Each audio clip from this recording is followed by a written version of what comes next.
Welcome, everyone. Thank you for joining us for today's conversation. Please connect with us on social media. Oops, there we go. Please connect with us on social media. On YouTube, subscribe to our channel at Grade Level Reading. On LinkedIn, Facebook, and Instagram, follow us at Campaign for GLR. And on X, follow us at Reading by Third. Please use the hashtag Learning Tuesdays and tag us to share anything you learned from today's webinar, and we will be sure to repost. We encourage you to share any questions, reflections, and observations on social media. Before we jump in, I just want to take a moment to acknowledge our enterprise and programmatic funders, as well as our individual donors. Your support not only allows us to hold these vital conversations, but also helps us create meaningful opportunities to share insights, foster connections, and build the CGLR community. I also want to give special thank you to our Leo sustaining sponsors, who you can see on the screen here. Thank you to these wonderful organizations who allow us to have our weekly Learning Tuesdays sessions. And as we get started, I just wanted to share a few housekeeping details with you. First, we would love for you to introduce yourself, so please use the chat box at the bottom of the screen to share your name, city, or state, and your organization. When responding, be sure to select everyone so that we can all see each other's chat messages. All attendees are in listen-only mode, but we encourage your engagement by posting questions in the Q&A box. We will dedicate the last portion of the webinar to respond to the questions you post, and our panelists will be typing out answers throughout the conversation. The webinar is being recorded and live streamed on Facebook. A link to the recording, as well as all slides, bios, and panelist resources, will be sent in a follow-up email to all who registered.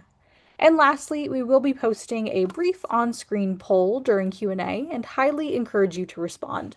This helps us with our commitment to continuous improvement. And last thing before we begin, I wanted to turn your attention to our upcoming webinars coming this February.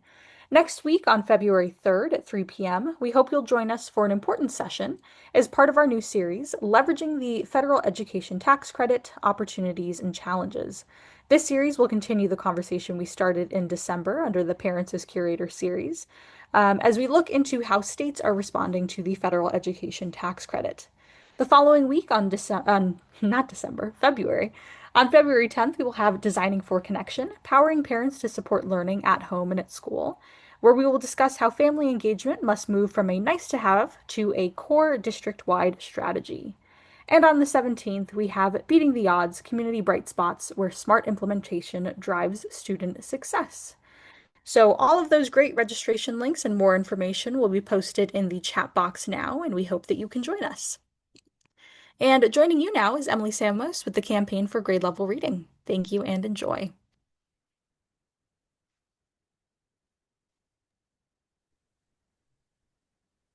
Thank you, Sierra, and welcome to each and every one of you. And we're so glad you joined us for today's GLR Learning Tuesday webinar, High Impact Tutoring as a Remedy for Pandemic Lost Learning, LAUSD Settlement. Please take a moment. I'm sorry, I'm looking at the wrong thing. As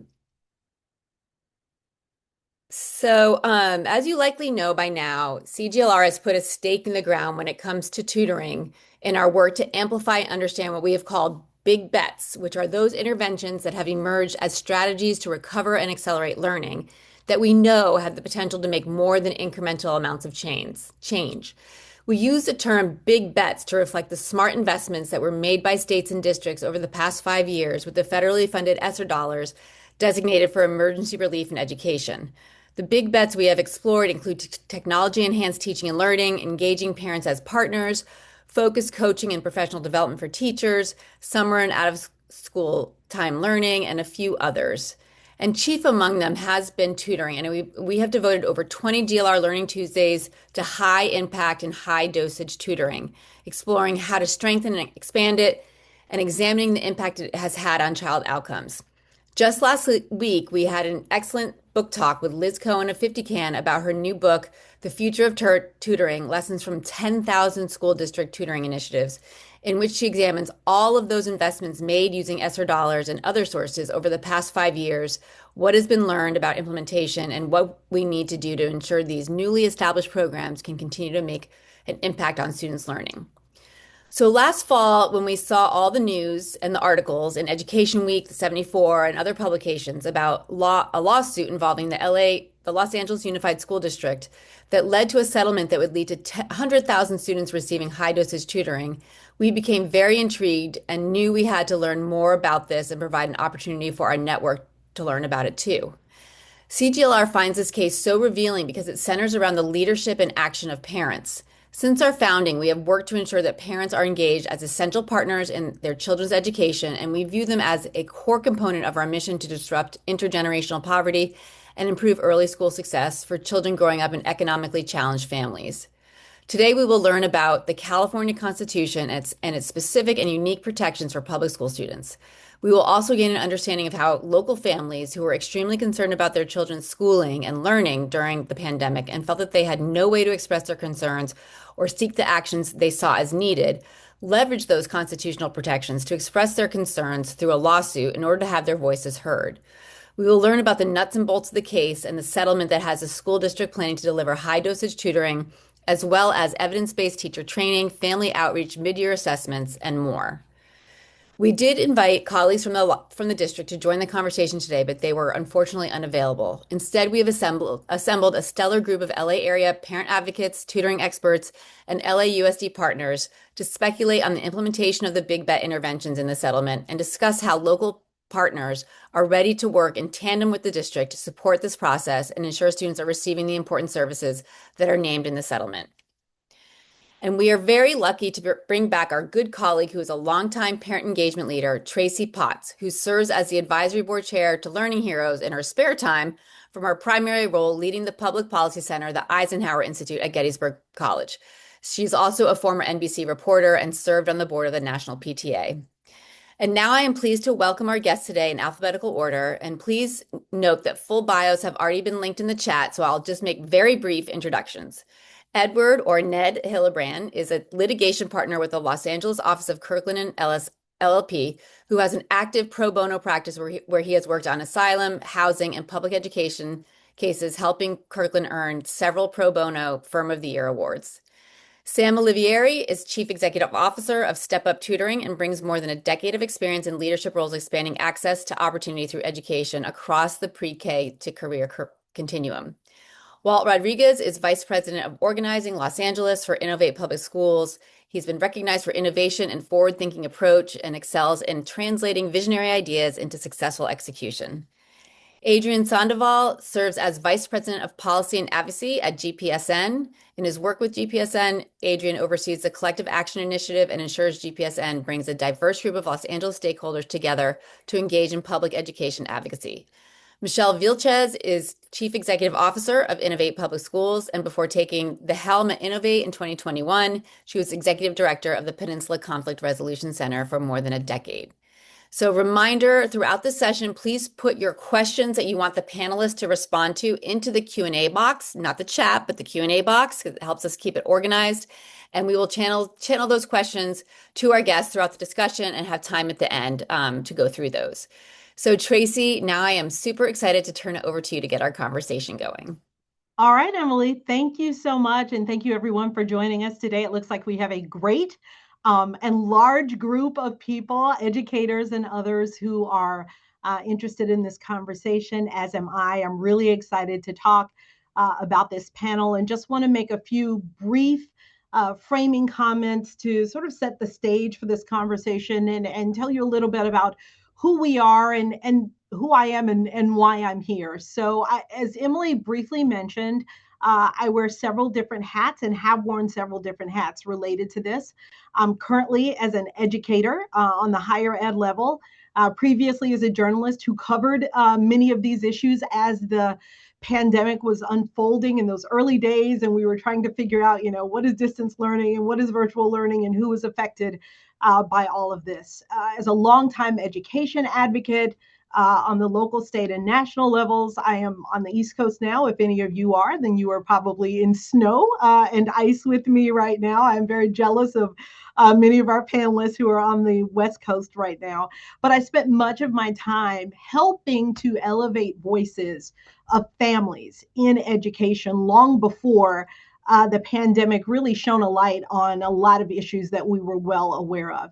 I think the most important hat that I wore and continue to wear during this time is as a parent, as a mom. I remember living through this with a high school junior at home, sitting in the dining room, trying to figure out what is going on, what is this going to look like. And I think many of us, in addition to our professional roles, came at this from a very personal point of view. And so now, as we move forward, almost 6 years later, from the beginning of what we call pandemic learning, we still have a lot of very important questions to ask. And as we are here talking about what interventions are still needed and what really works. I have personal investment, particularly in Los Angeles. I lived there for many years. My son is currently just wrapping up school there. My sister was a teacher in LAUSD, so I had nieces and nephews in the system. So I'm really very excited for this conversation. I always think it's helpful for you to know who is leading the conversation and why and how they are invested. So enough about me. We have a really impressive panel of folks today, and I'd like to start with Michelle. And Michelle, I'm hoping that you will be able to help us set the stage here and take us back to the impetus for this case, particularly in the Los Angeles area. I'm on the East Coast, and I remember a lot of conversations about learning loss, or as you know, we learn new language, unfinished learning, interrupted learning, and how it was highlighting things that were happening. And I know you saw that on an even larger scale in the Los Angeles area. So talk to us about the concerns, particularly that parents were having. What was on their mind? What did we learn about inequities in education, and particularly how students from underserved families and communities needed to be and continue to need to be supported? Thank you, Tracy. Such a pleasure to be here. Thank you, Emily, for extending the invitation and for Tracy for facilitating it. It is kind of crazy to think, Tracy, that it was close to 6 years ago. And you talked about your most important role as a parent. I too am a parent. I have 4 children. And I remember navigating those particular times. And in LA in particular, imagine, if you will, if we could take the audience back. I don't know if many of us want to go back in any way, shape, or form, but if we could mentally go there, at the height of the pandemic, you had Black and Latino families in Los Angeles that in essence were placed in an impossible situation. Remember, this had never happened. It was historic in terms of the situation. And children, you probably remember, were expected to learn from home without reliable internet or devices or academic support. I think there were a number of videos and for photos that went viral of parents that were literally at work with their children in that space and trying to ensure that they were still getting some quality education. And parents, so when you imagine you are a Black or Latino family in the region of Los Angeles, and you feel like something is just not right. you're like, something is really wrong with this situation. And families knew at the end of the day that their children were falling behind. So when, whatever it is that we grass tops and organizations want to call it, at the end of the day, families knew that something wasn't quite right. And as they were making petitions and inquiring, the system really wasn't responding with urgency or equity. And I think for us, those of you who are not familiar, Innovate doesn't really show up with a prepackaged solution. We really do believe that we can organize alongside families. And so what made a difference is organizing families and organized families that were demanding what was really due to their children at that particular time. And we help families understand their rights, access data, share their live experience, and build ultimately on collective power. So, in that particular situation, and even today, as we're looking at public education, and I have the utmost respect for educators and those that are in the work because it is a very difficult. And we're at a historic inflection point, to be honest. Chronic absenteeism is at an all-time high. Literacy rates are declining. Inequities in mental health, special education, enrichment, all of them are widening. And in order to combat these, parents are saying we need to push for change. Something needs to be different because something is not right. And so that's what we do. We want to mobilize communities to ensure that high quality education is a guaranteed right.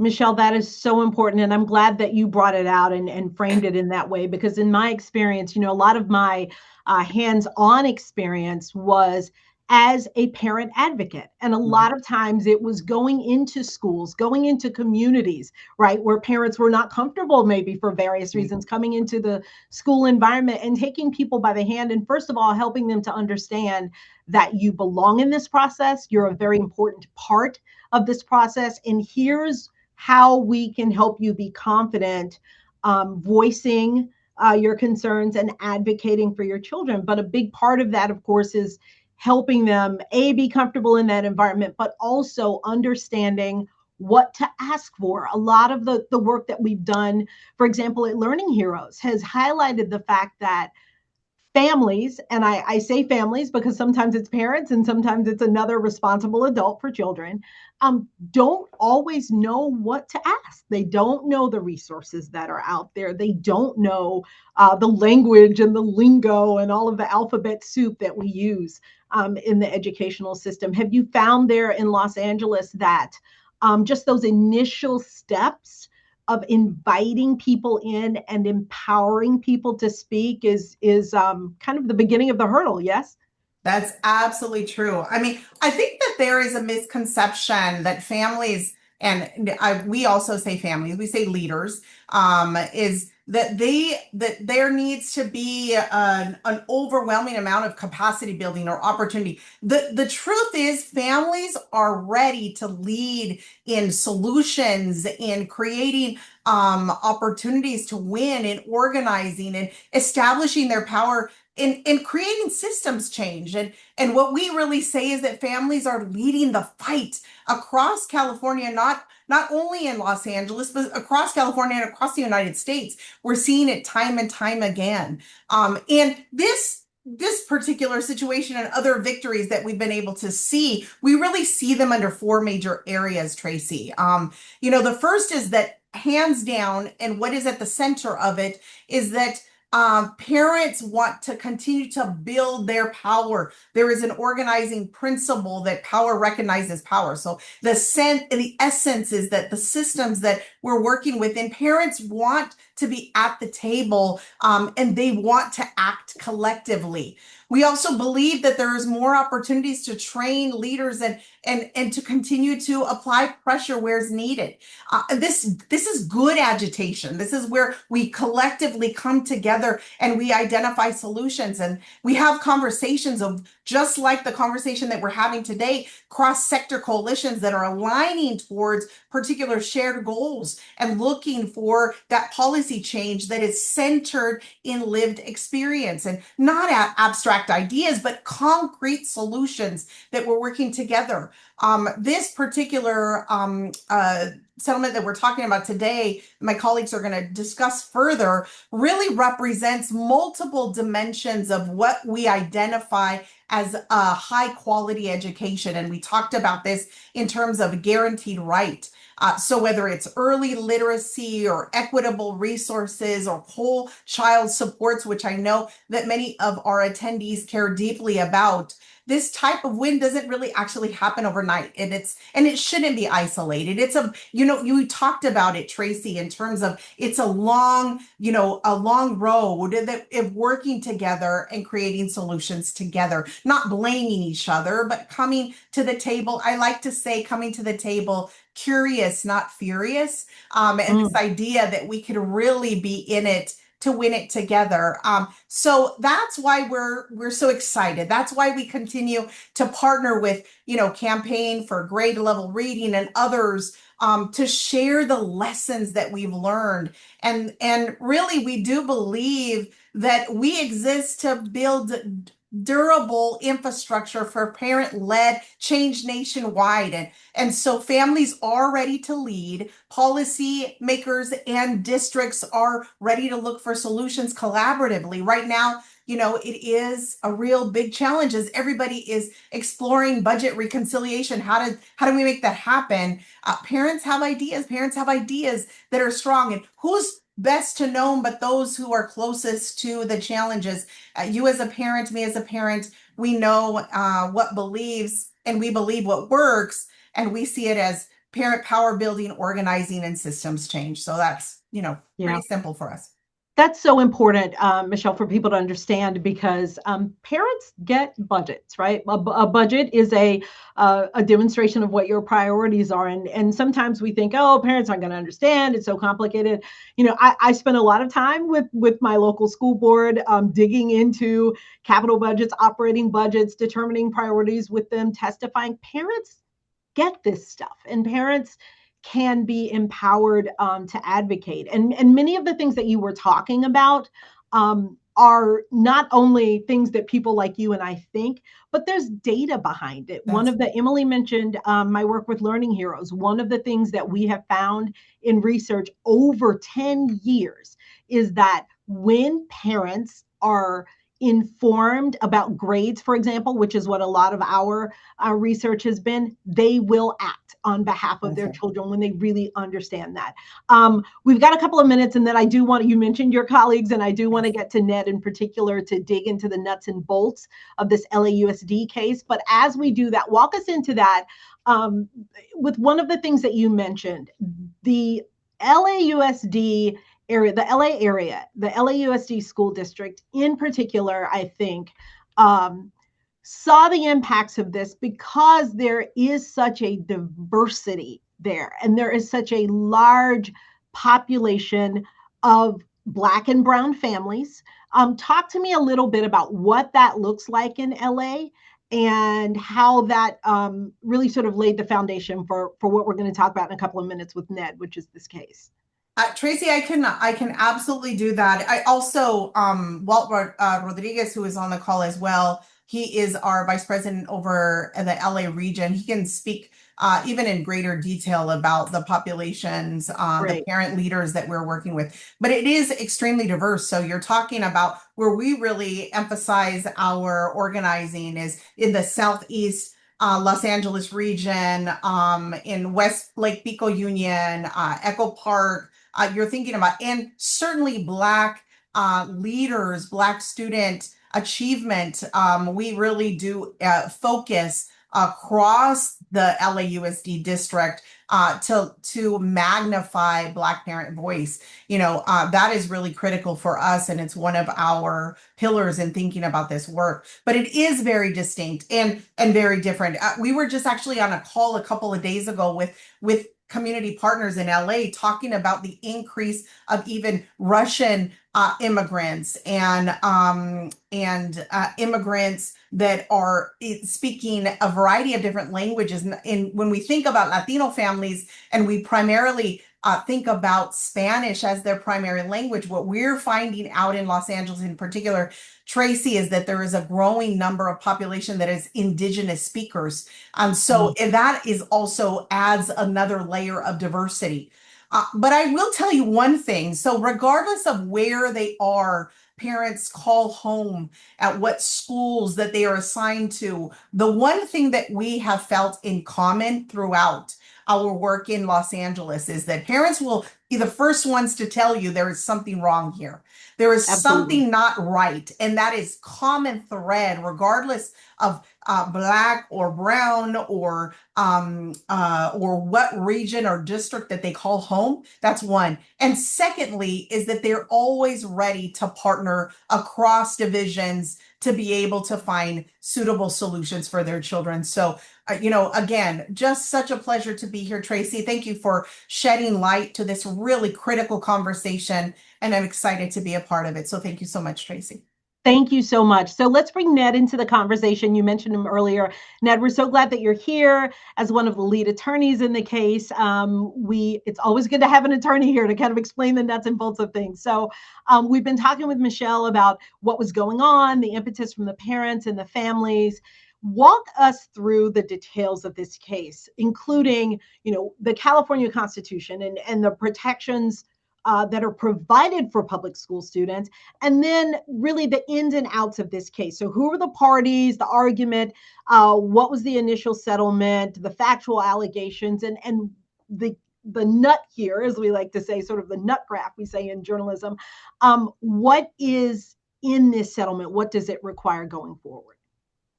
Sure. Well, thank you, Tracy, and thank you to Emily and CGLR for this opportunity to speak about our case. We really appreciate it. Our firm, Kirkland and Ellis, in 2020 represented several LAUSD families in a case brought on behalf of a class of all families and their students in LAUSD during COVID-19 school closures. Innovate Public Schools was an integral part of that representation, and they were partners with us and our families every step of the way over the course of the 5 years that we litigated the lawsuit. We filed the lawsuit in September 2020 at the beginning of the school year, and the lawsuit challenged distance learning policies that were memorialized in 3 separate side letter agreements that were negotiated and signed and adopted by LAUSD and United Teachers Los Angeles. We brought several claims in the case against LAUSD, but I'll focus on the 3 primary constitutional claims. For background, the California Constitution contains certain protections for public school students. The Supreme Court of California in the 1990s affirmed that the Equal Protection Clause under the California Constitution guarantees public school students the right to what we call basic educational equality. And the Supreme Court of California further stated that if a school district's policies or practices fall fundamentally below the prevailing statewide standards, then the school district has violated the Constitution. We call that inter-district discrimination. So that's looking at what one school district is doing, comparing it to what the rest of the school districts in California are doing, and determining whether it falls below the prevailing statewide standard. In that case, in the 1990s, a school district ran out of money and tried to close 6 weeks early. And they were stopped by the Supreme Court of California, and the state had to intervene and inject emergency funding into the school district, keep it open for the remaining 6 weeks of the semester.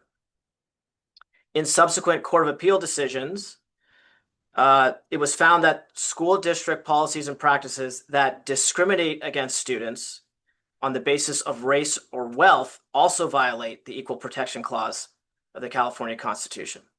So we, in our case, brought claims alleging that LAUSD's distance learning policies, 1, fell fundamentally below the prevailing statewide standard as set by other large, diverse school districts in California, what their distance policies provided for, how much learning time students were getting, etc. And we also allege that within the district, LAUSD's distance learning policies disparately impacted students on the basis of race and wealth. The first claim comprised the entire school district. The second claim comprised roughly 80% of the school district. At the time we filed the lawsuit, schools were still closed and LAUSD's distance learning policies were in effect. So, in connection with our claims, we sought two primary forms of relief. One was reforms to the distance learning policies while they remained in effect. I mention that because at the time, there were a lot of cases that were pushing for schools to reopen. That was not the position we took in our case. Our case said that as long as it's deemed necessary to keep schools closed and we are implementing distance learning as an alternative, you need to have proper programs in place. So we sought that in the case. Second, we sought remedial programs that the district should have to implement to address what we alleged was learning loss and chronic absenteeism caused by LAUSD's distance learning policies while they had been in effect. Those remedial programs, which we'll cover again in the settlement when we get there, included the provision of high-dose tutoring services, mandatory teacher training, mandatory student assessments, and family and student outreach initiatives. Around the time that schools reopened, roughly a year later, the trial court dismissed our case, and then we were up on appeal for 2 years. But in a public decision, the Court of Appeal reinstated our case, found that we had adequately alleged claims for inter-district discrimination, as well as intra-district discrimination, and then also reinstated our request for the programmatic reforms. Now that schools were reopened, we were seeking remedial programs to help kids recover from learning loss and chronic absenteeism. The case was then returned to the trial court, I believe in January of 24, and roughly 18 months later, the parties were able to reach a settlement. The court granted preliminary approval of that settlement in November. We thereafter gave notice to all the class members. And as a reminder, the class consists of families and students that were enrolled in LAUSD while schools were closed during the pandemic, who are still in LAUSD. The court will hear our motion for final approval of the settlement on February 18th, so next month. And we're hoping that that settlement will be finally approved by the court, and then it will be entered into as a judgment that can be enforced as necessary during the settlement enforcement period. I'll stop there just to see if there's any questions before I address the settlement terms. Yeah, I appreciate that. So it's interesting, the framing that you provided from this really goes back to the guarantees in the California Constitution. So this wasn't just brought on by the pandemic. If I understood you correctly, what you're saying is this is what the state of California has always said. Is a right for children who are being educated there, which is, as you explained, basic educational equality. As you explained, between districts and, of course, for students, a diversity of students within the district. And then you talked about the reforms that were to happen while schools were closed. And that's really important because as you said, you're bringing back a lot of memories. There was this big push to reopen schools, but that wasn't working for everyone. And so one of the terms we heard was uneven learning, right? Because it was happening with some and not others in different ways. But very importantly, I want to give you, because we've got a couple of minutes and then we want to move on to one of the specific remedies here, but walk us through, very importantly, this settlement that you're hoping is going to be affirmed on February 18th. What is it that the courts are likely to say the children in the Los Angeles area and LAUSD need to recover from this? Sure. So the settlement that was reached in August, to be clear with everyone, is in effect right now.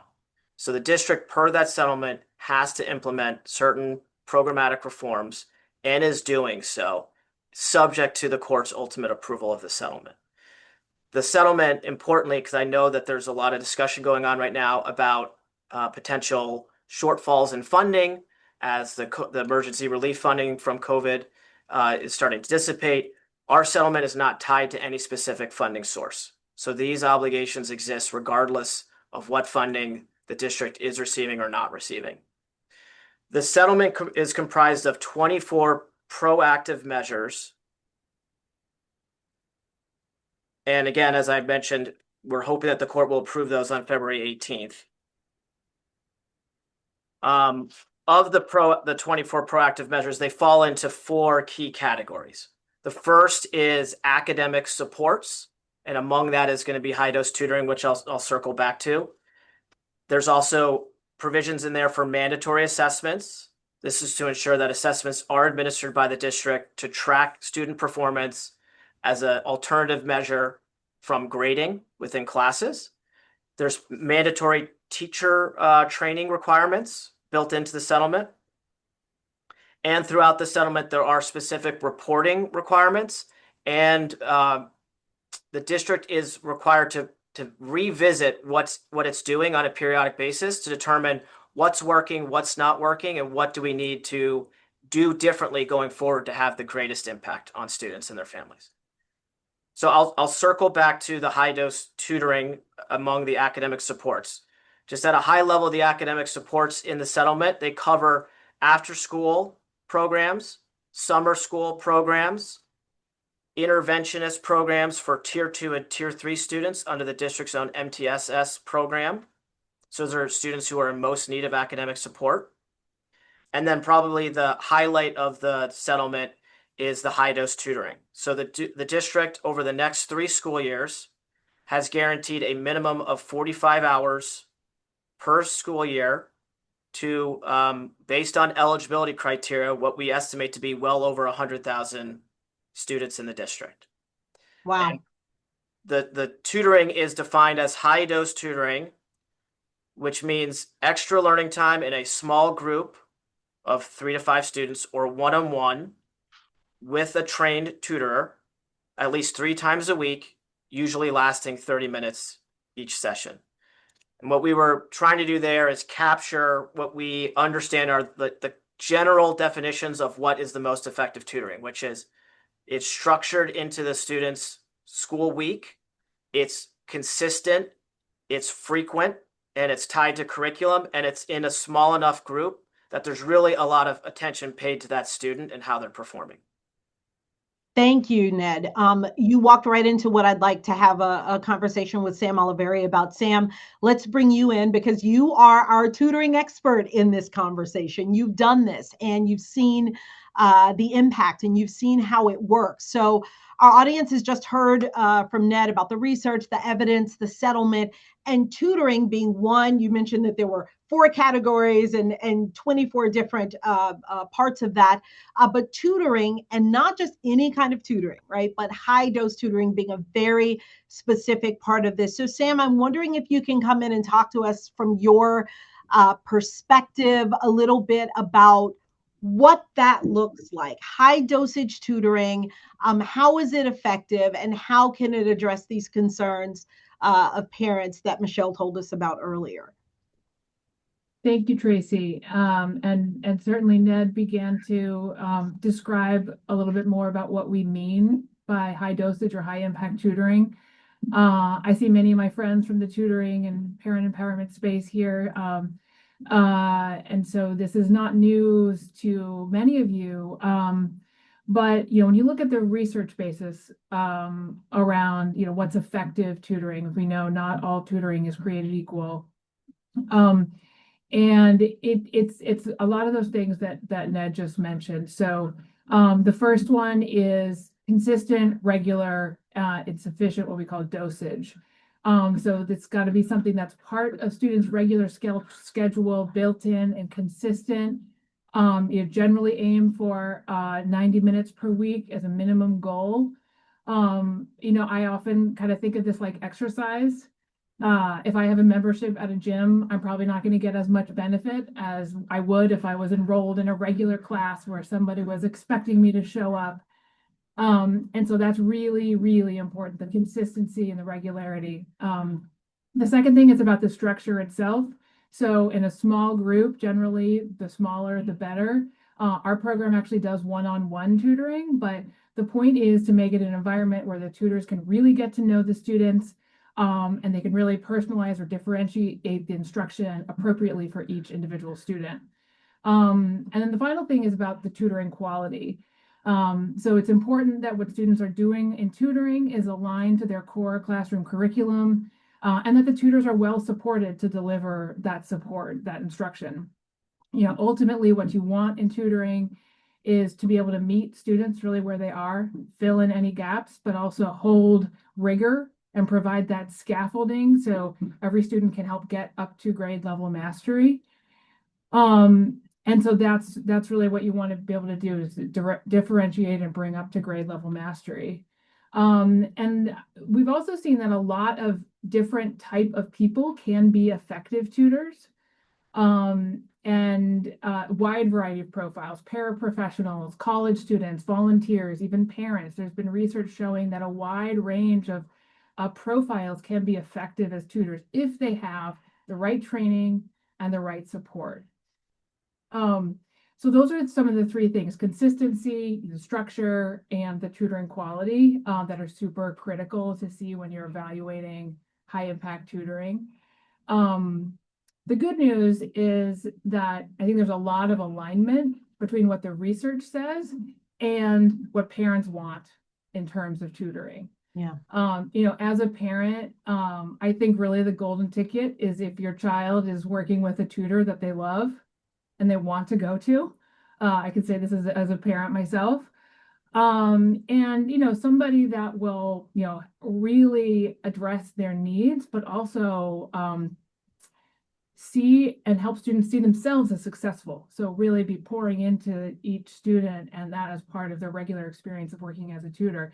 And that's been something that has also borne out of the research around the essential ingredient for tutoring is to be highly relational, very relationship-based and engaging as a key piece of what really drives the learning. I so appreciate some of the things that you brought out there, Sam. The fact that you said with the proper training, lots of different people who are connected with education, parents, teachers, college students can be effective tutors in this high dose or high impact model. As a parent, I certainly can identify with that. I can remember we tried all different kinds of tutoring. We did the one-on-one in the home with the high school, college student. We did the small tutoring center. We did sort of the big nationwide tutoring center. But something you said that's really important is alignment with curriculum.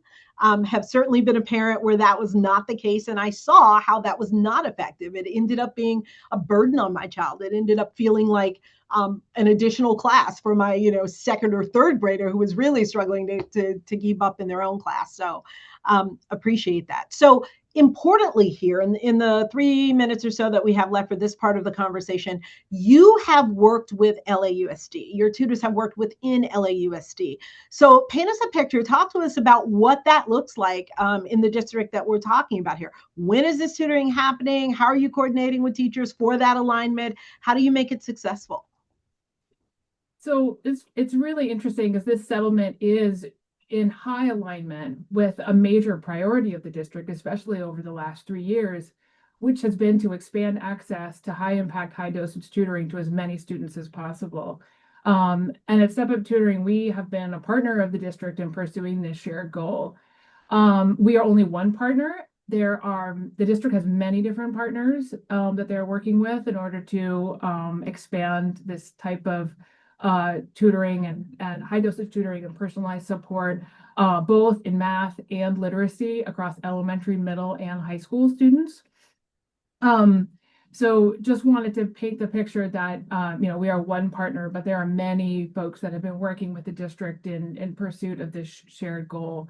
To speak, briefly to our program, since you asked about it, we're a bit of a unique program. We're a nonprofit organization, and our model is to build a tutoring core.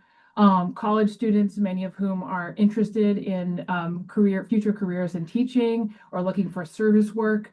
Many of them are paid through work study or other scholarship funds. We also recruit volunteers from many walks of life who have all made a significant commitment to tutoring a child. So this is a tutoring core that we recruit, train, and support. We partner with schools to identify students that are in need of additional support, and we match our tutors to families directly. The tutoring takes place at home, 90 minutes per week. And we provide all of that training, the technology, the curriculum, the alignment of the curriculum to the classroom learning, and the ongoing communication and coordination with the schools. But the families build relationships directly with the tutors. And that has been a very critical element, because you end up having kind of the three-legged stool, the teacher, the tutor, and the family all working in support of that child, of each child. And so there's complicated pieces that we have to work out operationally to make that all work. But we have been very proud of our partnership with Los Angeles Unified, and really bringing all of those pieces together and making this work. And what we found is a model, we call it the win-win-win of this type of program. For schools, this provides quality, one-on-one, high dosage tutoring, low cost in a way that also expands instructional minutes, just adds time for students outside of the school day. For parents, it's effective at accelerating to grade level. For tutors, they are building skills, they're building relationships. 94% of our tutors are positively impacted from their experience. And for all of us, we're building future teachers, which is a critical need for everyone working in this space. 82% of our tutors say they're more likely to consider careers in teaching as a result of their experience tutoring. And so that's part of sort of what brings our program together. Again, this is one model. It's not the only model. We really need, 1,000 kind of, the 1,000 flowers blooming to make this work, all functioning under this shared commitment to quality and outcomes, really following the research around what does quality look like in this space.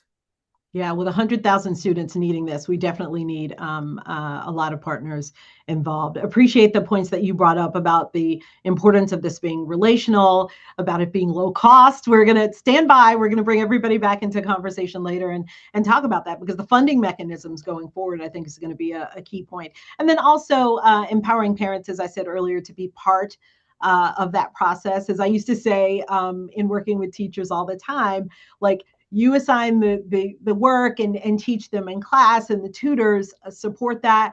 But it's the parent at home who sees, yeah, the homework got done, but it took like 45 minutes of crying to get those 3 math problems done. So like, we need parents in that conversation to talk about that.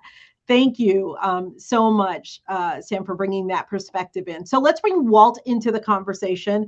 Michelle mentioned Walt earlier. They work together at Innovate.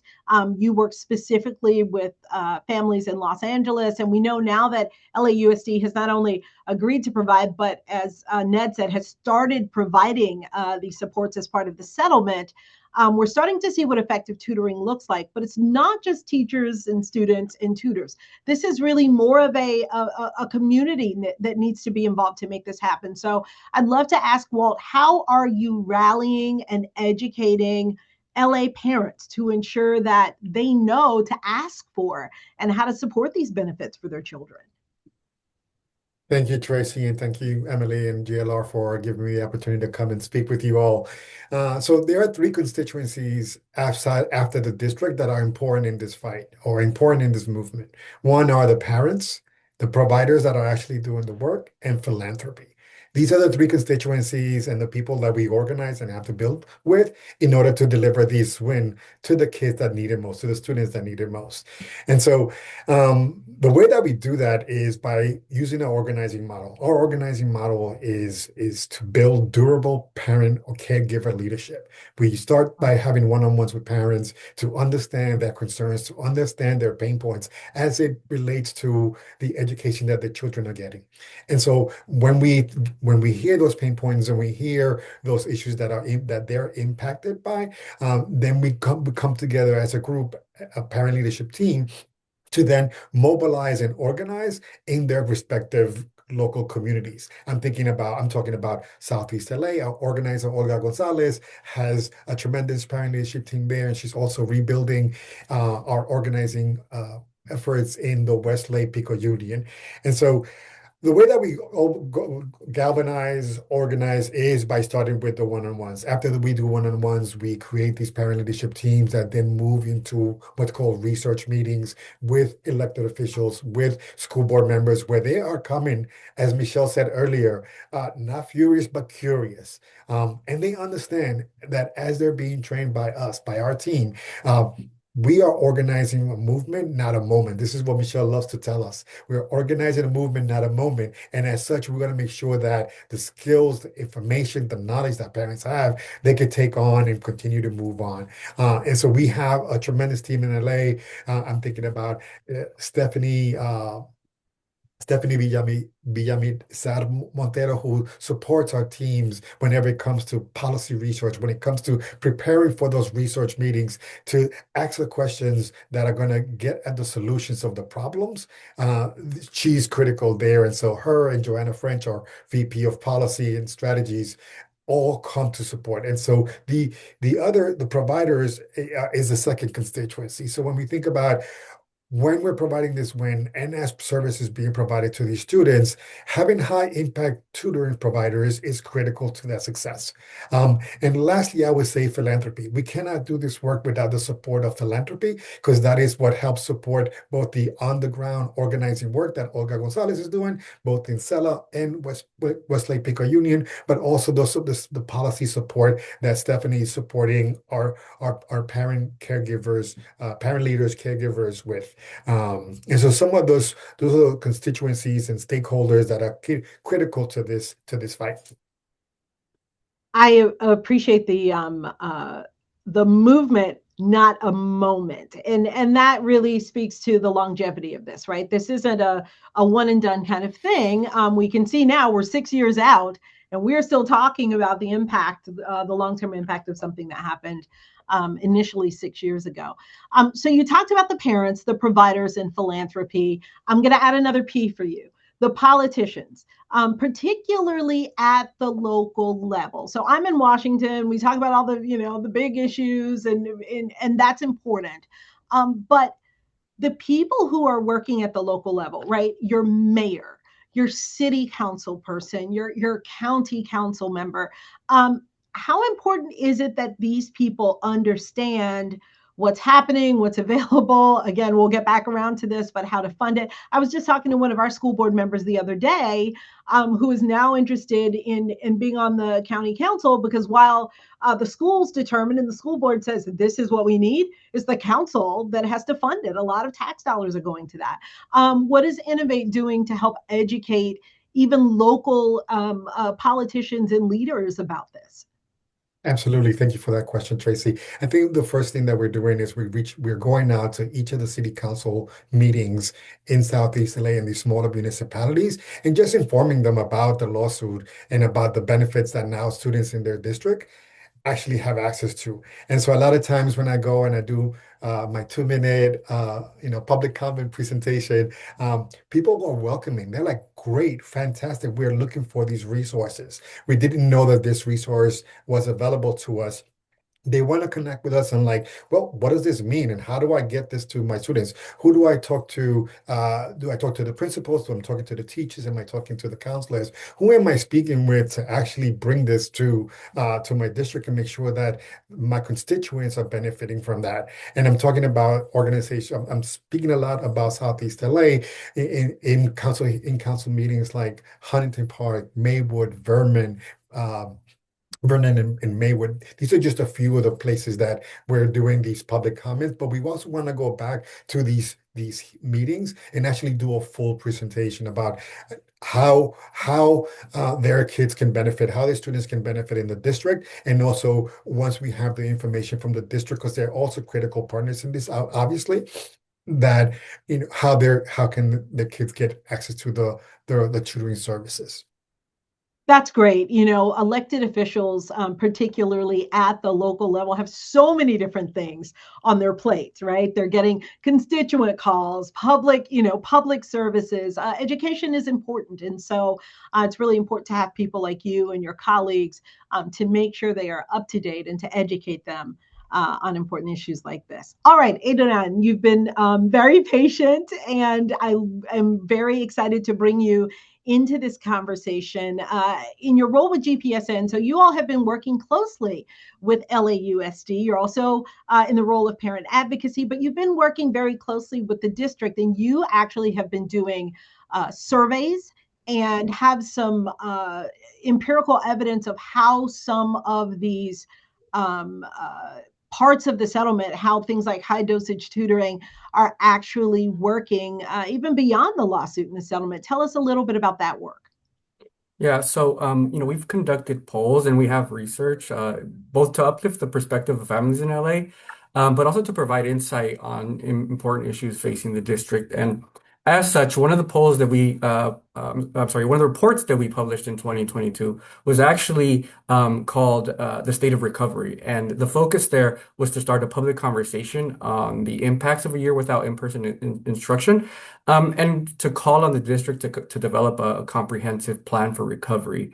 We wanted them to be able to take the steps to avoid long-term harm to students and to be able to help them recover more quickly. One of the things around that report is that the most important recommendations amongst those that were given were for the district to incorporate expanded learning time outside of the classroom, also for them to forge new and deeper relationships with families, and finally to leverage external partners to provide those additional services to the highest need students. And this is 2022, right? So we're still we were in this in-between phase between the pandemic and coming back. But we were still in the midst of it in some ways. But those were already things that we were calling for. Another really important set of polls and annual reports that we set out is our Family Insights. And that one we started in 2022. And so for the last 4 years, we've taken a representative poll of Los Angeles public school families and amplified their voices as being essential as co-educators. With regards to what families have wanted the districts to do in 2022 in that poll, when we asked them where Los Angeles Unified should focus their districts, they prioritized academics, enrichment opportunities, and social emotional learning outside of school hours. So they specifically identified high quality tutoring as one of the clear ways that they think that the district should support their students. So that is something that at that point, not only the parents who represented the lawsuit, but more broadly, parents of public school students in Los Angeles felt was really important. In 2025, because we've conducted this poll and published our results every year, the Family Insight polls captured the perspective of over 500 LAUSD families, and they found that they continue to prioritize academic support programs above all. And with respect to that, 47% of those polled had high quality tutoring as one of their top 3 priorities. So clearly that continues to be one of the most important ways in which they feel that the district can provide support for their students. So all in all, these reports and polls really do echo the call that Michelle highlighted at the top of the webinar, which is for urgent action to ensure that students continue to receive a high quality education. And they've identified tutoring as one of the ways that the district can help their students not only recover, but excel academically moving forward. Thank you for that. And it's so important also for the work that Walt is doing, right? When he's going out talking to philanthropists and local elected officials to be able to say, not only this is what our people are telling us, but as part of that advocacy to say, here's the data, right? It's hyper local. These are 500 families right here, many of them in your community.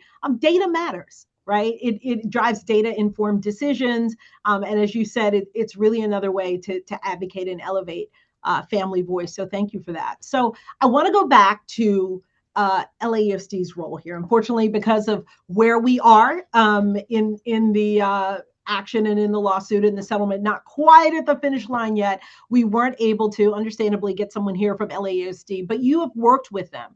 I mean, you have seen how they are trying to implement some of these interventions that are named in the settlement, and how some of them have already started to be successful. So I'm wondering if you might talk a bit about that, their history of providing tutoring, and how do you think that they're going to approach this not so new, because as Ned said, it's already being implemented pending the finalization of the settlement, but how will they approach this going forward? Yeah. So I do think it's really important to recognize the gains the district has made since the pandemic, because that's really important. I mean, the district has had academic gains across the board, many of which have outpaced other similar districts across the country, and they have reached the pre-pandemic academic levels in 5 years with regards to the outcomes on state testing. So that demonstrates that there has been some effort and some progress with regards to instruction and a path towards recovery. Despite those results, we still know that the district overall still has quite a lot of work to do to continue to improve. But we do want to name that those results that they've had thus far are not by accident. They are because of a concerted effort to provide targeted support. And we have heard the district talk about expanding those efforts around literacy and math interventions and continuing to improve in the core subject areas. And that out of school time and additional tutoring has been one of those ways in which they've done that. To that effect, they made one really important change, which I don't think was like widely publicized or something that got a lot of press, but their Beyond the Bell program, which is their large program that does out of school, it was moved under the Department of Instruction, and they've really Mm. started to try to align and to bring in staff that has a strong focus on academic support for their after school program. So that those are just ways in which they are setting some of the groundwork, and the district thinks about their out of school time in terms of having that emphasis on academic support, not just with the staff that they employ, but also the work that they do with partner organizations. So we think that is a very significant shift in terms of approach that really um, sets the district up so that additional resources for tutoring with this framework really create the potential to increase the amount of students receiving this direct support that is very aligned to academic need because of the changes that have happened within the district. We do know that a district the size of LAUSD is going to have challenges, both in terms of the geography and the size, but also almost 400,000 students that it serves. It is going to have some challenges in rolling out and scaling any initiative, but we know that they have set out a foundation to maximize and utilizing the resources set out in the agreement to meet the needs of more students across the district. So. I appreciate that. Actually, in just a couple of minutes, I'm going to bring everyone together. But before we do that, I wanted to dig into that just a second, because I'm glad that you mentioned Beyond the Bell. I think for a lot of people who are listening and part of this webinar today, it will be familiar. It certainly is to me. It's a program that we have in our districts here on the East Coast. But you mentioned that was brought into the Department of Instruction. And I think that speaks to what Sam was talking about earlier, the alignment, right? So that we don't have an out of school program over here, even within the district, right? We don't have an out of school program over here, curricular instruction happening over here that are not connected. So if what I'm hearing you say is that bringing that into that part of this, very large school district administration helps improve that alignment. Yeah, absolutely. I mean, and it's still a work in progress. It's a large district. There's a lot of moving pieces, but there is a concerted effort. One, I mean, that change has already happened, but also we've heard from staff within that department about a growing emphasis on that alignment and ensuring that the supports that their out of school staff are providing are aligned and supporting students academically. Interesting. And then you talked about, understandably, this is a huge district. I don't quote me on this, but I believe it's the second largest school district in the country, next to New York. New And York. so there are going to be some challenges, and there are going to be challenges that the district and the parents and all the other stakeholders that we've been talking about will have to work through. What are some of those challenges that you anticipate? I mean that's hard to answer because I think there are a lot of moving pieces, and so it's hard to answer what specifically some of the challenges are. But I mean, scaling is always important. What I would emphasize to answer this question is just the fact that, as you've seen here with the folks who are on this call, and even more broadly, the district is making a concerted effort to respond to a lot of these challenges. But they should know that they have a lot of partners in the work. I mean, you have organizations that work with parents, you have organizations focused on different areas. in terms of academics, in terms of social emotional, you name it. There are organizations in Los Angeles doing that work. And I think the rather than focus on the challenge, I'll say that the district also should be aware that they have a lot of partners, and as they tackle these challenges, they should really take into account that these partners are looking to be constructive and support their efforts, and that includes organizations. That obviously also includes the community, the parents, and the students that they serve. Because I think a lot of parents in Los Angeles would love to be a part of figuring out how to do this and how to scale this to ensure that it Sure. meets the needs of their families. So. Fair enough, Adrienne. Thank you so much. I'd like to bring everyone back into the conversation just for a couple of minutes for one or two questions, because I just got the great news that we have a lot of questions from our participants, and I certainly want to save time to get to those.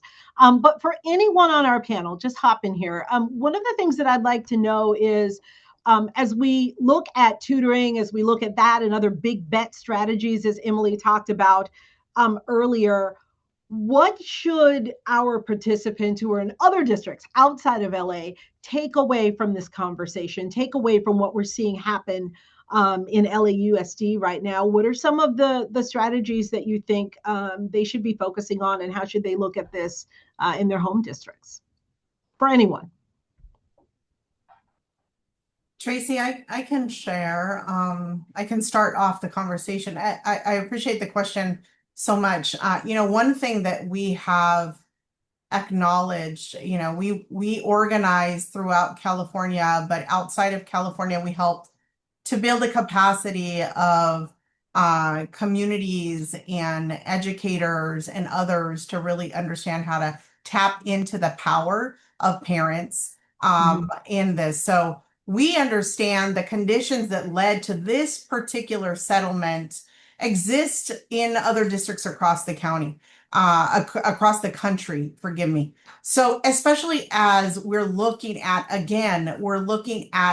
doing more, and the expectation to do more with less resources, and identifying what that is. It's just the reality of what district and district leaders are facing. But there is something magical to be able to say, I am partnering with parents and with community to really see solutions come to fruition. And the truth is that we have seen it time and time again, where parents and community leaders have been able to move the dial, change the conversation, access additional resources. And this particular settlement shows what can happen when communities are organized, when they are persistent, and when they're taken seriously.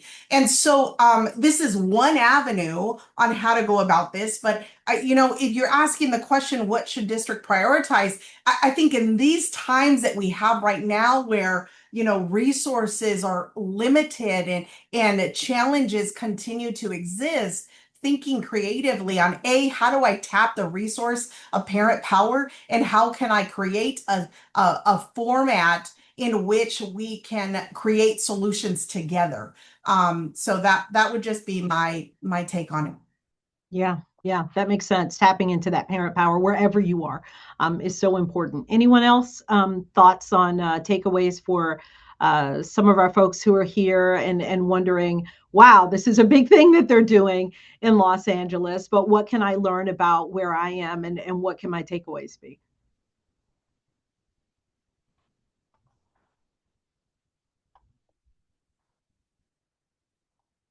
It's quiet. I'm going to do the teacher thing since we're talking about education. Can I do the teacher thing and call on someone? Sam, I would love to know what your thoughts are on this as someone who is so deeply entrenched in tutoring at the local level. What is it that you think maybe some of the other folks here can learn? You talked earlier about like what quality high dosage tutoring looks like, for example. Yeah, thanks, Tracy. And one thing I wanted to bring up here, which you alluded to earlier, was about sustainability and funding. And that is such a critical piece for, different cities, districts, communities thinking about, what's it really going to take to deliver this kind of support to the number of students who need it. And, we can't just think about, there was a time in which there was,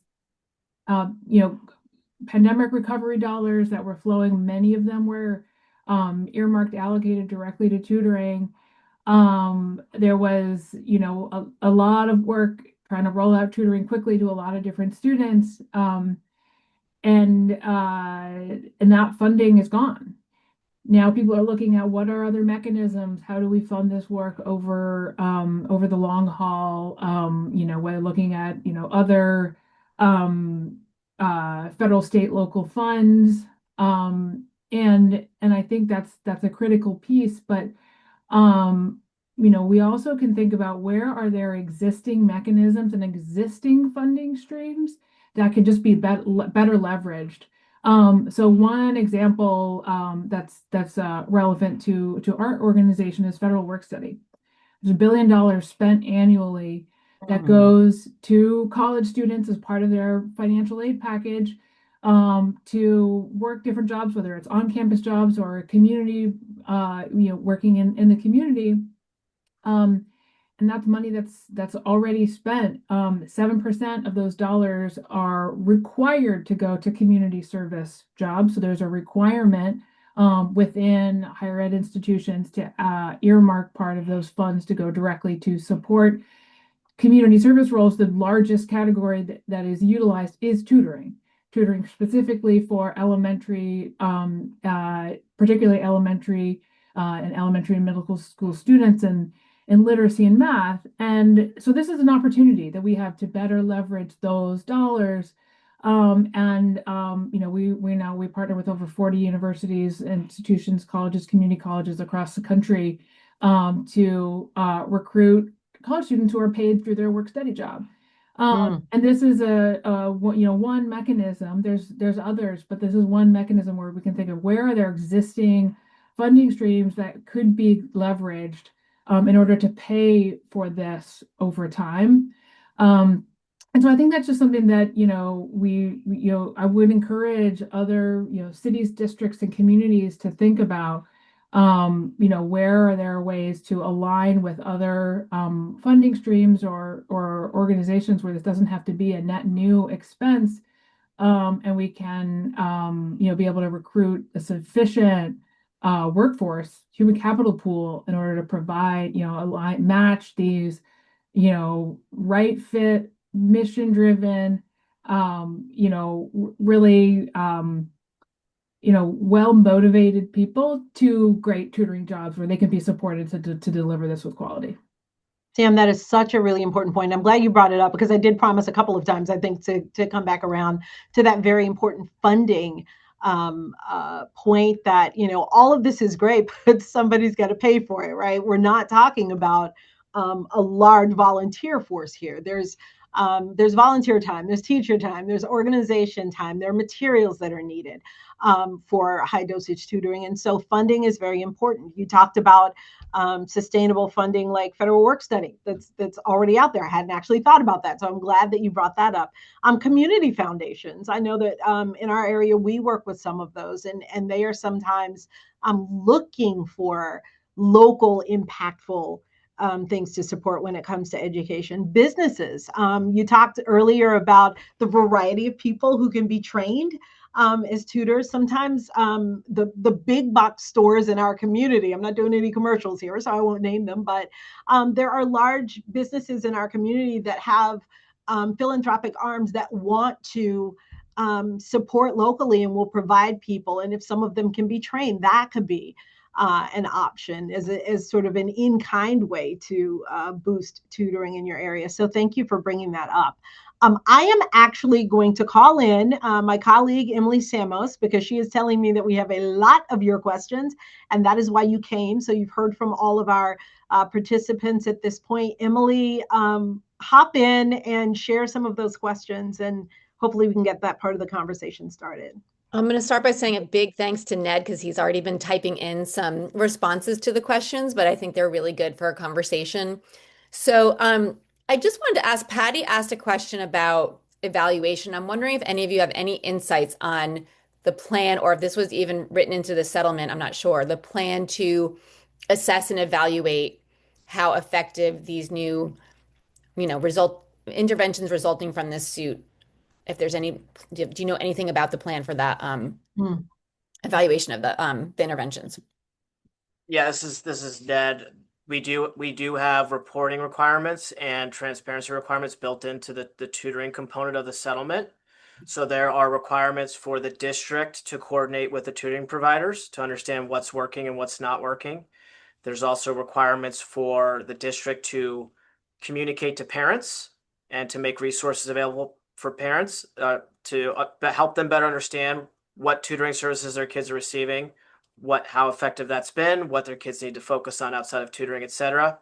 And then there's annual reporting requirements where the district has to share publicly for everyone to see, broken out by semester and certain demographics, who's participating in the tutoring, what the results of that tutoring are.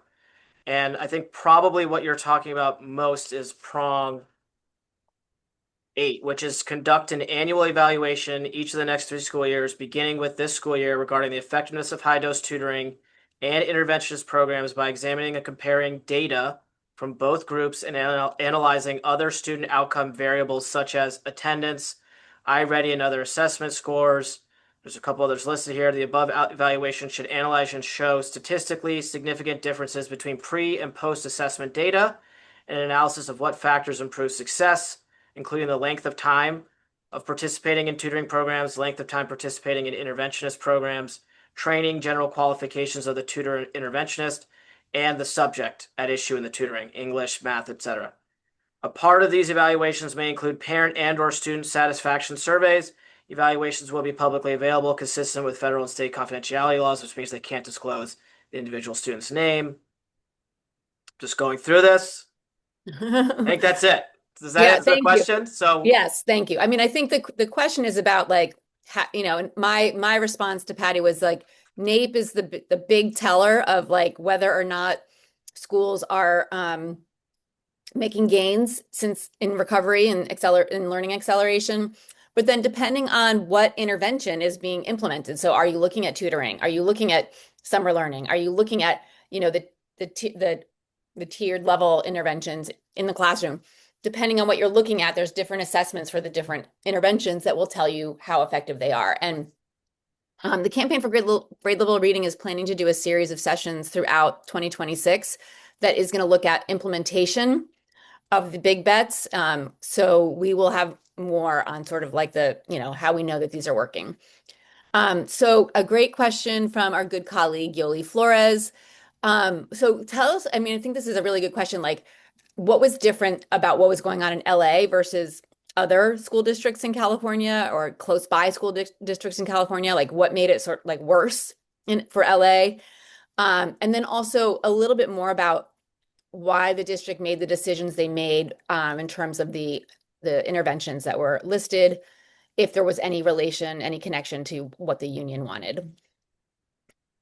yes. Okay, I'll start with the second one first because that's pretty easy for me to answer. I cannot get into that, unfortunately, for a variety of reasons. But in terms of the inter-district discrimination claim and what we were trying to lay out in the case, so all of the school districts had unionized teacher groups, and they all had collective bargaining agreements that covered what education looks like in person. So almost all of those teachers unions and school districts had to come together and negotiate, what does distance learning look like within our district?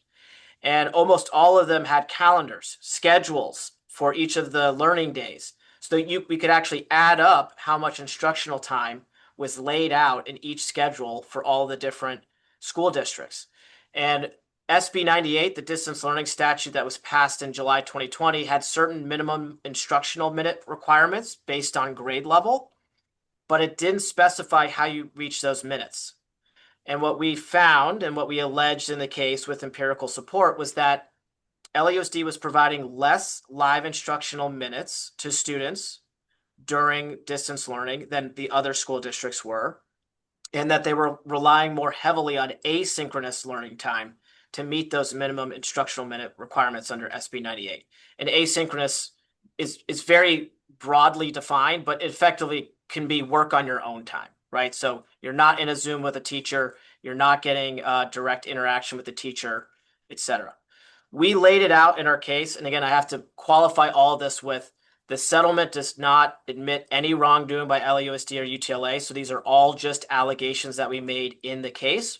But we alleged that when you add up the live instructional minute gap between what LAUSD was offering students and what other school districts on average were providing, again, looking at other large, diverse urban school districts in California, we argued that it got close to that 6-week time frame that I talked about in that 1990s Supreme Court case, where if you added up all the lost live instructional minutes that LAUSD students were missing out on relative to their peers, it amounted to about 6 weeks of total lost live instructional time.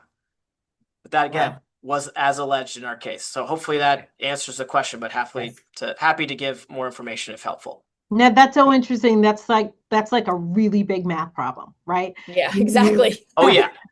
And Yeah, I can't and it's take such a credit for logistical figuring that approach. out. So we had industry experts, subject matter experts helping us figure all that out. Hmm. So Danielle, Alan, and Amy all had like similar questions about if there was any requirements for where and when the tutoring had to take place, if it had to be online or in person. And then Danielle pushed it a little further about like for the students to enroll in the tutoring, is it up to the school district? Is it up to the parents? How does that work? Yeah, so maybe it's helpful for me to just address what the main objectives of the settlement were. One, support systems for students that are guaranteed regardless of funding source over the next 3 years. Two, transparency of what the district is doing. Three, accountability, meaning there are ways for us to police and enforce the settlement as necessary during the enforcement period. And then four was flexibility. We did not want to present an overly rigid settlement with overly rigid parameters that would actually make it more difficult for students and families to receive supports. So what we made sure we did was define what high dose tutoring is. The big concern was we didn't want the definition of high dose tutoring to be so broad that it could include things like a study hall or like an interactive platform online where it's like a Q&A. It has to be live tutoring, at least 30 minutes a session in one-on-one or small group tied to curriculum, provided by someone who's been trained in tutoring, either a teacher or someone else. How it's provided, whether it's during the school day, after school, before school, we didn't specify that. Whether it's in person or remote, we didn't specify that. And that was done with intention because LAUSD is a very large school district. We understand that what tutoring looks like at each school might be different. And so long as LAUSD is complying with the definition of high dose tutoring and complying with the eligibility requirements for high dose tutoring, they are satisfying the settlement. But we did not want to say it has to be in person during school hours because maybe that doesn't work. We didn't want to say it has to be in person because there might be families that need a remote option. So we left it intentionally flexible. I understand, and I've had conversations with a lot of tutoring providers. I understand that could create frustration for tutoring providers in terms of there's not enough rigidity in terms of they need to work with me. But we did design it this way to make sure that there's enough options for the district and for families to make sure that this tutoring reaches as many kids as possible. Thank you. So the next kind of like group of questions I think is for Sam and Walt, Olga, and then an anonymous attendee. Olga's asking, it's basically saying if you're a provider out there in the community, it's very hard for you to like approach the district. The district has to approach you. Is there a way for providers to make it known that they're available and they can provide the tutoring for the kids? And then the anonymous user is a provider that's out there, but has no idea whether or not they're going to be able to be part of this. They're going to be able to continue to do the tutoring that they're already doing, counted as a high dosage tutoring provider in this. So I feel like Sam and Walt can kind of talk us through that a little bit.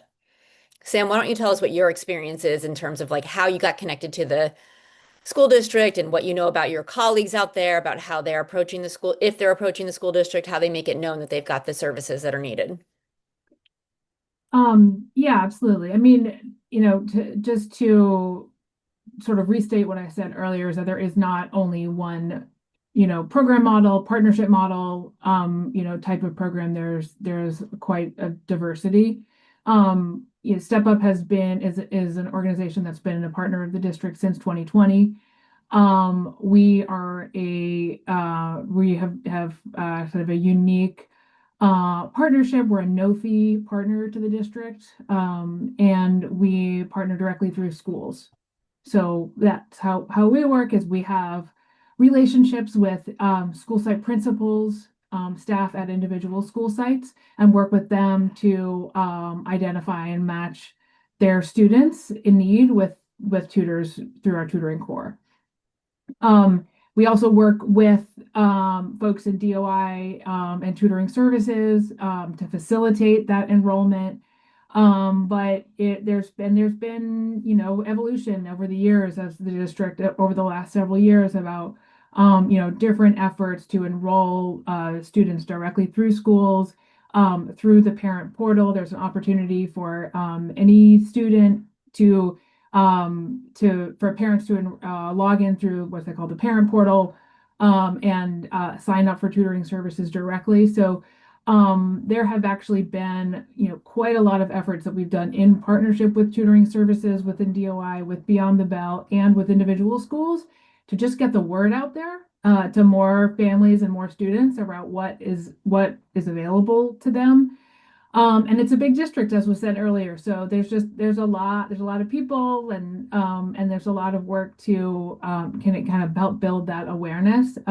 So I would just say certainly, relationships with schools, building those relationships so you're not, kind of, marketing or sort of spamming schools with, what your provider or your program offers, but really building those relationships is really key. And then just, working with those different, whether it's with, the district with tutoring services or with individual schools or a combination thereof, to implement and reach more students.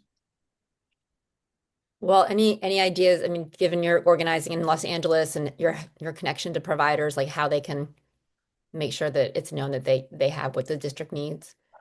So I think that the district already knows the providers that they have on hand and have vetted and have a list of high impact tutoring providers that are available to students. I think the power is in the relationship, right? And so making sure that the parents that are in particular schools who want their students to have access to these services would be to then have the parents reach out to the principal's office and say, hey, we know of X, Y, or Z provider that provides different services. We'd like you to consider them. And so it's, staying close to your parents is what I always say in our organizing work. And as Michelle always tells us too, the people closest to the problem are close to the solution.